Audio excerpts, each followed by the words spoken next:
Innal hamdalillah nahmaduhu wa nasta'inuhu wa nastaghfiruh wa natubu ilayhi wa na'udzu billahi min shururi anfusina wa min sayyiati a'malina.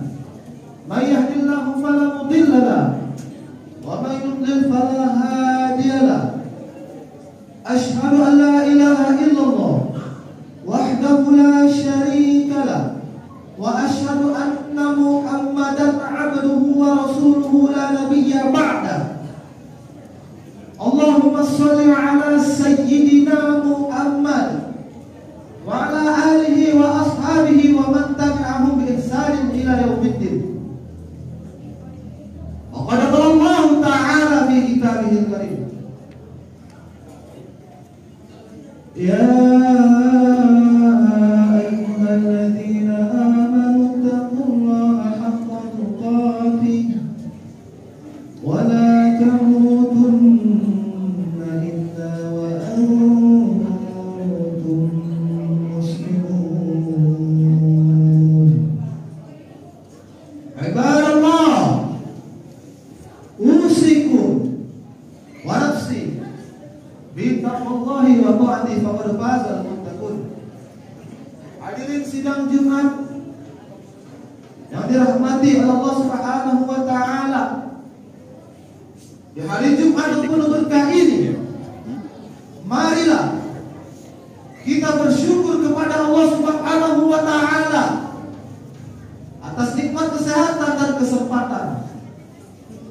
Dan tak lupa memperbanyak salawat kepada baginda kita, Nabi kita, Nabi Muhammad sallallahu alaihi wasallam, serta selalu meningkatkan keimanan dan ketakwaan kita kepada Allah Subhanahu wa taala, serta menjauhkan diri dari larangan-larangannya, serta meningkatkan kualitas amal ibadah kita. Perbanyaklah amal soleh sebelum datang perkara yang tidak bisa dihindari, perkara yang tidak diketahui, dan perkara yang pasti akan terjadi, ialah kematian. Mati dalam keadaan hina atau mati dalam keadaan mulia. Karena itu pilihan kita. Allah Subhanahu wa taala berfirman, "Inna akramakum 'indallahi atqakum. Innallaha 'alimun khabir." Yang artinya, sesungguhnya orang yang paling mulia di sisi Allah ialah orang yang bertakwa, dan Allah Maha tahu dan Maha teliti. Hadirin sidang Jumat yang dirahmati oleh Allah Subhanahu wa taala, Khatib akan menyampaikan khutbah yang berjudul amalan yang dicintai oleh Allah Subhanahu wa taala dan dijamin pasti masuk surga. Allah Subhanahu wa taala berfirman, "Kullu nafsin dha'iqatul maut wa innama tuwaffawna ujurakum yaumal qiyamah." Yang artinya, tiap yang bernyawa, tiap yang bernafas pasti akan merasakan kematian. Wa innama tuwaffawna ujurakum yaumal qiyamah. Dan sesungguhnya pada hari kiamat sajalah pahalamu disempurnakan.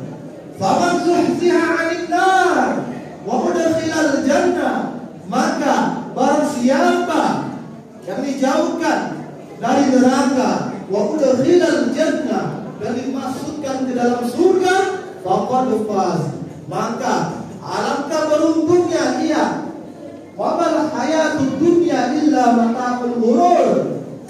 Tidaklah kehidupan ini melainkan kesenangan yang sementara, melainkan kesenangan yang fana, melainkan kesenangan yang tak abadi.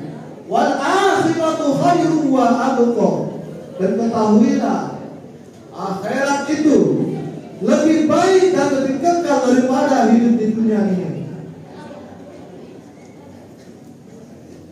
suatu ketika selesai mengerjakan sholat bersama para sahabat, Rasulullah SAW berkata, sebentar lagi akan datang seseorang yang akan dijamin masuk surga oleh Allah Subhanahu wa Ta'ala.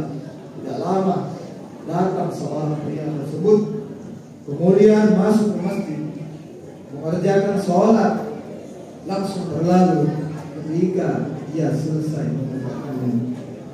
Esok harinya Rasulullah SAW juga berkata dengan hal yang sama. Kemudian muncul seorang pria yang sama. Kejadian ini berulang sebanyak 3 kali berturut-turut.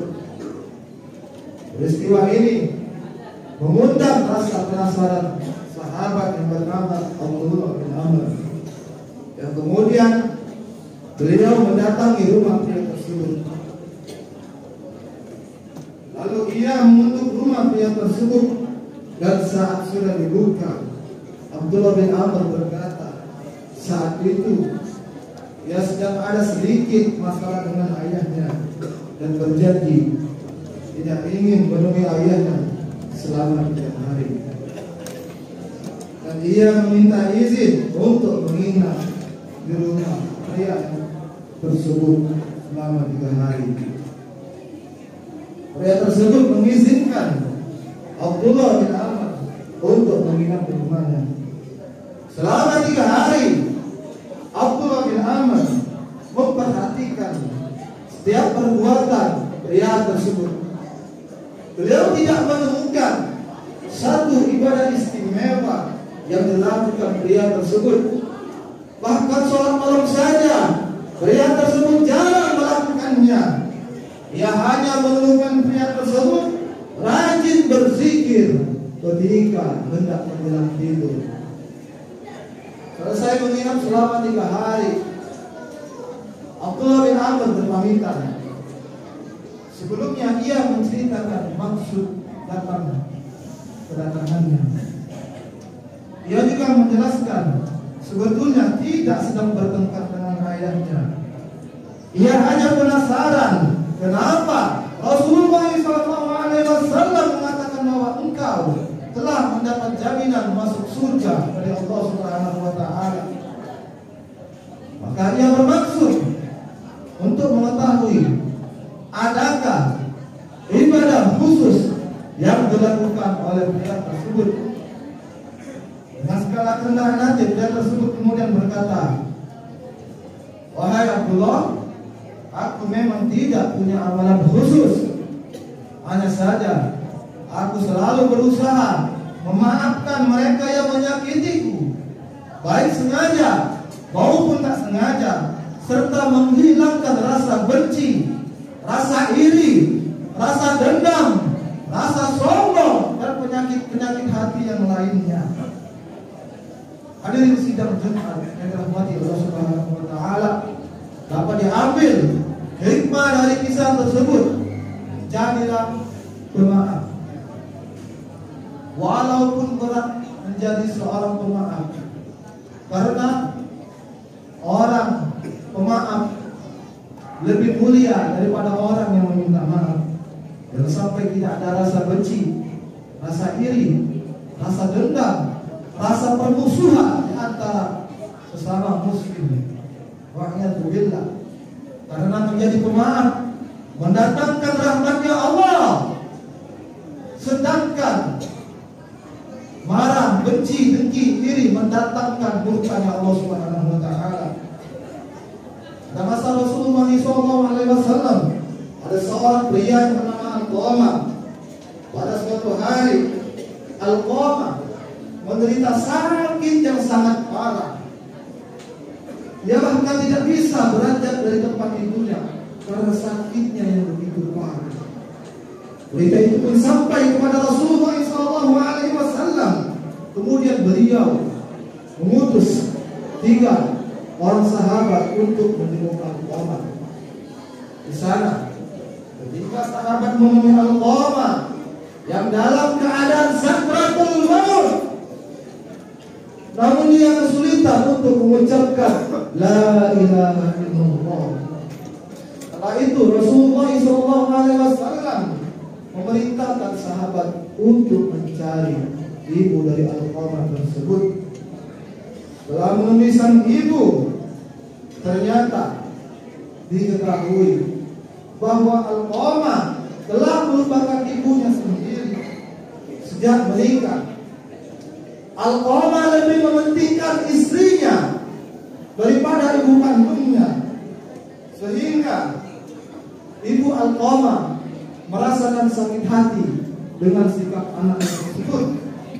Kemudian Rasulullah SAW memerintahkan sahabat untuk mencari kayu bakar untuk membakar Alqamah. Sang ibu merasa tidak tega melihat sikap Rasulullah SAW. Singkat cerita, ibu Alqamah memaafkan kesalahan anaknya, sehingga Alqamah dapat mengembuskan nafas terakhirnya dengan tenang. Semoga kisah ini dapat menyadarkan kita betapa pentingnya peran orang tua dalam hidup kita.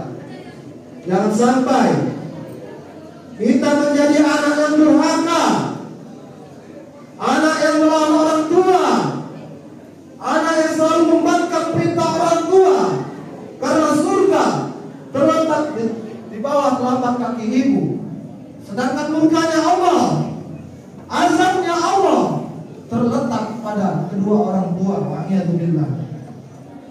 Hadirin sidang Jumat yang dirahmati oleh Allah Subhanahu wa taala. Allah Subhanahu wa taala berfirman, Inna salata kanat 'alal mu'minina kitaban mawquta, yang artinya sungguhnya salat itu fardu yang ditentukan waktunya atas orang-orang beriman.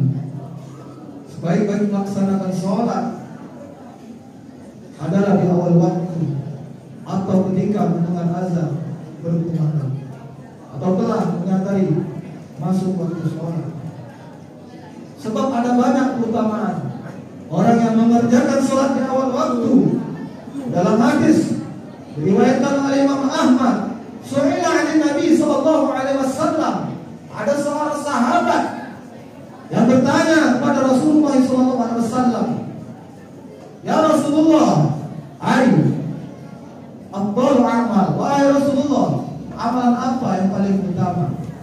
Tsumma qala, kemudian beliau menjawab, as-shalah ala waqtiha, salat tepat pada waktunya.